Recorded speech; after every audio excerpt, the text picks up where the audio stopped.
আজকে এসেছিলাম বহরমপুরের স্কয়ার ফিল্ডের ধারের যে দোকানগুলো হয়েছে তোমাদেরকে আগেই জানিয়েছি, তার একটি দোকানের মধ্যে।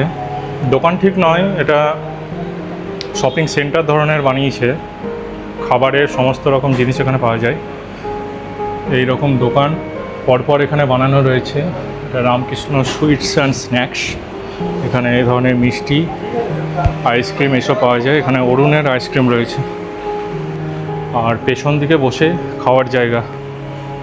আর এখান থেকে আমরা আইসক্রিম নিয়ে নিলাম। আমুলের আইসক্রিম এখানে পাওয়া যাচ্ছে, মানে সমস্ত রকমের। আমাদের খাগড়াতেও মনে হয় এত রকমের ভ্যারাইটি পাওয়া যায় না। এসো। তারপরে এটা হচ্ছে 8 to 8 কাপ।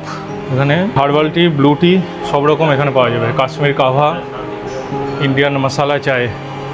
তো এইটা ছিল চায়ের দোকান। তারপরে এইখানে হচ্ছে বেকারি, কেক, এইসবের সমস্ত রকম জিনিস এখানে পাওয়া যাচ্ছে। দোকানটার একবার অ্যাম্বিয়েন্সটা দেখো। তারপরের দোকান হচ্ছে নন্দন বেকারি, আমাদের বহরমপুরের এক বিখ্যাত বেকারির দোকান। তারপর সব শেষে এখানে কেক পেস্ট্রির দোকান। এটা হচ্ছে চায় বানি। এটারও অ্যাম্বিয়েন্স দেখো। এই হচ্ছে চায় ভ্যালি দোকানের প্রাইস চার্ট। এই সাইডে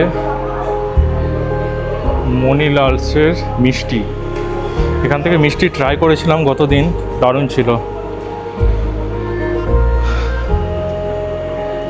এই হচ্ছে বহরমপুরের sweets and bakers hub. Square ফিল্ডের একদম পাশেই এই দোকানগুলো অবস্থিত। এখানে মার্কেট বানানো হচ্ছে, আরও মার্কেট হবে পরপর ওই সামনে দিয়ে গিয়ে।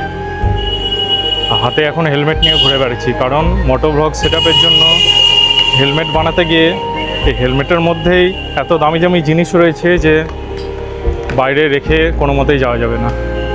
তো আজকে এটুকুই। আবার পাশের অন্য কোনো দোকানে যাব, তখন তোমাদেরকে দেখাবো।